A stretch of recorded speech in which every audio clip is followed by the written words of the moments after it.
Bonjour et bienvenue à la machine à écrire. Vous connaissez la nature des mots? Comme toute chose dans la vie, les mots ont une identité. En linguistique, c'est ce qu'on appelle la nature.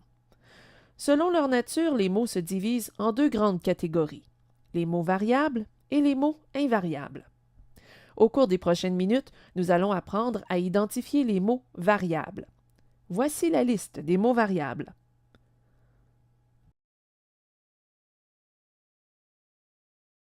Commençons par le nom.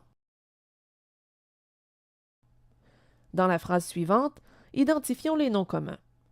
Mon gros chien dort sur le sofa noir. Les noms communs sont chien et sofa.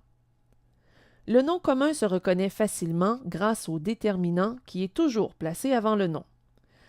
Dans ce cas-ci, les déterminants sont mon et le. Il est possible de placer un déterminant devant n'importe quel nom. Par exemple, la ville, un ordinateur, ce téléphone.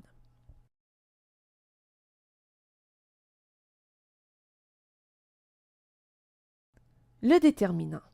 Parlons-en. Les déterminants sont une grande catégorie dans laquelle on retrouve plusieurs types de mots. Voici ce qu'on retrouve dans la grande catégorie des déterminants. Les articles, les adjectifs possessifs, les adjectifs démonstratifs, les adjectifs numéraux ordinaux, les adjectifs numéraux cardinaux. On retrouve aussi des adjectifs indéfinis, des adjectifs interrogatifs, exclamatifs et relatifs dans cette catégorie. Lorsque vous ignorez la nature d'un mot, vous pouvez toujours consulter un dictionnaire. Revenons à notre phrase modèle. Les déterminants, comme nous l'avons dit, sont mon et le. Mon détermine le nom chien. Le détermine le nom sofa. Dans la phrase suivante, indiquez quels sont les déterminants.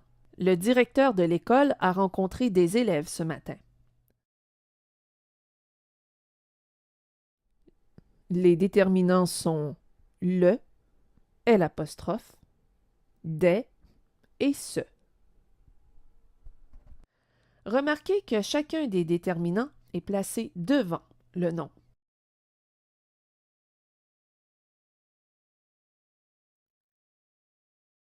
Nous savons maintenant comment reconnaître le nom et le déterminant.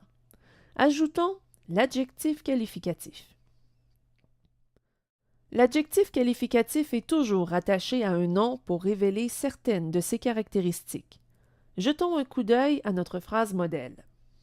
Mon gros chien dort sur le sofa noir. Les adjectifs qualificatifs sont gros et noir. Gros qualifie le nom chien et noir révèle les caractéristiques du nom sofa. Mais imaginons plutôt que la phrase soit « Ma meilleure copine porte toujours des sandales bleues ». Quels sont les adjectifs qualificatifs dans cette phrase? Il s'agit effectivement de meilleur et de bleu.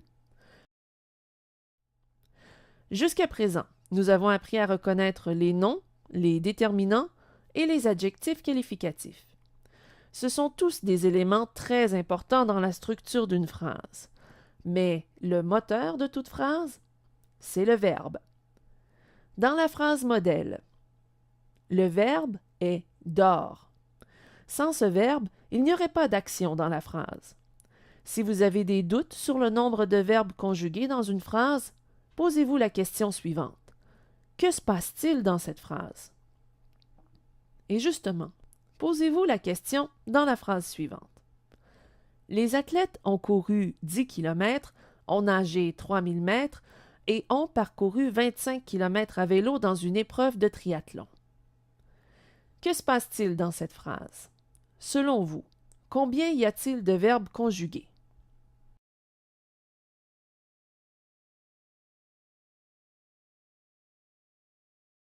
Il y en a 3. Ont couru, ont nagé et ont parcouru sont les 3 verbes conjugués.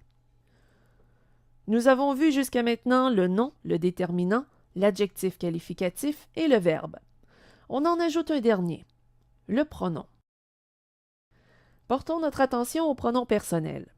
Vous les connaissez, je, tu, il, elle, nous, vous, il et elle. Ce sont effectivement les pronoms personnels sujets. Mais il y en a d'autres, qui sont des pronoms personnels compléments. Prenez le temps d'y jeter un coup d'œil.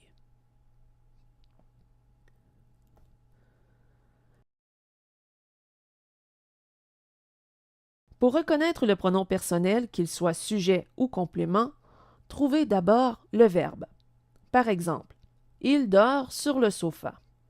Le verbe est dort et le pronom personnel est il. À votre tour. Pierre se sent bien quand il s'entraîne.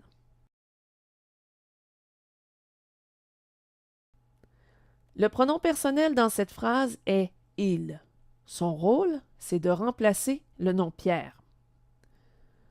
Julie me prête sa voiture. Dans cette phrase, selon vous, quel est le pronom personnel?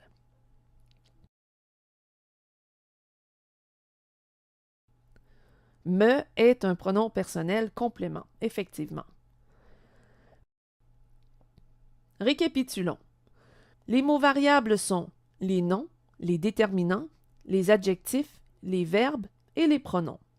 Dans la prochaine leçon, nous allons apprendre à distinguer les mots invariables. Merci de votre attention. À la prochaine.